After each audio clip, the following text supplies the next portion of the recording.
Thank you. Hello, good afternoon, Dr. Mohammed Jahangir Khan. I would like to introduce to our audience that today we have Dr. Mohammed Jahangir Khan as an eminent speaker for our chat session interview today.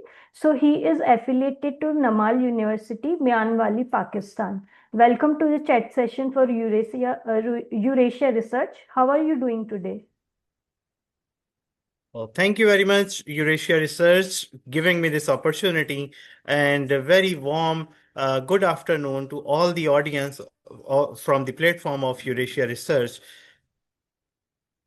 Okay, so starting with the chat session now, I will go ahead with the questions. How can universities contribute to hydrogen energy research?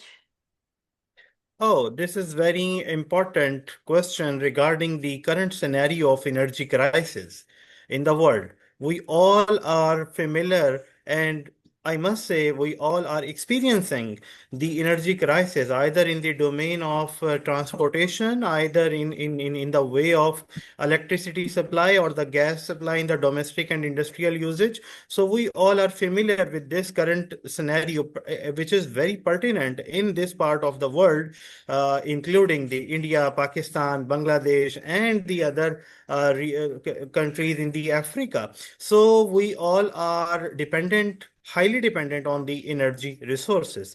The one of the energy resource in modern era is the domain related to, we call it as a alternate energy resources. But those energy resources have their several challenges, and there is a broad range of alternative energies. So, among the alternative energies or the renewable energy resources or the green energies, we have one of the primary source which you pertinently mentioned, and that is the hydrogen energy. So that blue hydrogen is different from the industrial pollutant free green hydrogen. It is basically the hydrogen which exists naturally. It occurs beneath the surface of the earth, in the sedimentary rock, and somehow in the igneous rocks where the chemical processes occur, which we will probably talk about in later part of our interview session, or some other during my presentation on my research topic. So this is very important element in the domains of the energies, and particularly in the domain of the renewable energy sources. So universities, the universities which are directly dealing with through their faculties and the departmental research in the domains of energy resources and their replenishment and their energy bridging the gap to in harness the energy resources. So they are supposed to consider this avenue for further enhancement of their research capabilities, development of the instrumentation, development of the technology, and particularly its transportation, which is one of the key challenge, how to transport the naturally existing hydrogen from its original source, I mean the Rocky Mountain and the hilly areas, to the urban areas where the common people may get benefit from its all its specifications. So it is one of the challenge where universities can do their future projects, and their strategic plans may also be populated with the occurrence of the green hydrogen or the natural hydrogen related research activities. Okay, that's wonderful. Moving on to the next question. What environmental impacts can hydrogen extraction have? Oh, there are definitely there are several environmental hazards or environmental challenge, since we are tapping one of the resource which is naturally occurring. Whenever human interventions interact with the natural phenomenons, natural resources, there are certain changes in the overall geometry and the symmetry of the natural resources. So, nevertheless, all other natural resources like the minerals, like we can say the fossil fuel, hydrogen, hydrocarbons, carbon, and hydrogen, their products like petroleum or the crude oil or the economic rich minerals. We have all these mining related operations which are being active in the world, and somehow if we are planning to extract the natural hydrogen from one of the area in any part of the world, so we will be encountering similar mining operation as in terms of other natural resources. But interestingly, the hazards are not as much different from the other sources and their trapping, just because of this type of hydrogen exists as a byproduct of the crude oil, as a byproduct of the hydrocarbon resources. So wherever the oil and gas exploration companies are making their efforts in exploring or in getting the crude oil beneath the surface of the earth from the well-known hydrocarbon basins, so they could get the additional benefit by extracting this natural hydrogen from the same area of the exploration activities. Okay. So my third question is, what is your main conclusion from this review study? This review study is basically making an awareness among the society, particularly in this part of the world where none of the natural hydrogen resource is being capitalized, and it is just on a theoretical basis. And somehow, in many of the governance, I mean the governance structure in this part of the world, particularly in Pakistan, is looking for the energy resources, the alternative energy resources, and many of the alternative energy resources are not being tapped or being materialized for the greater benefit of the public or the common people. So for that, with zero, I mean contribution in renewable energy sources for hydrogen, it's one of the blessing. This review study is one of the pioneer study which would serve as a fundamental paper or fundamental article from the which has been published from different platforms, including the Eurasia Research. So there will be a contribution of Eurasia Research as well in convincing the higher authorities in the government as well as in some other private sectors to look at this energy resource, which is available in many parts of the world, including the Pakistan, India, Bangladesh, and some other in China. And we talked about the geographical distribution of its resources across the world in many parts of the world. But here in this part of the Asia, particularly in South Asia, there are many opportunities for exploration. It's further strategize it or making some policies or to do any sort of the fundamental research project in this domain. So what advice would you give to young researchers who are just starting out in the research world based on your own experiences and insights?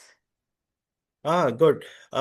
Basically, what I will say based on my experiential learning throughout the earth sciences and contributions in its subdomains, what I can prefer or suggest the future scientists always look at the gap. Where the gap is available, where the research gap exists, in which domain, and that gap, if you try to fill it, it will be directly give a contribution to the work which has been done by the great scientists in the past.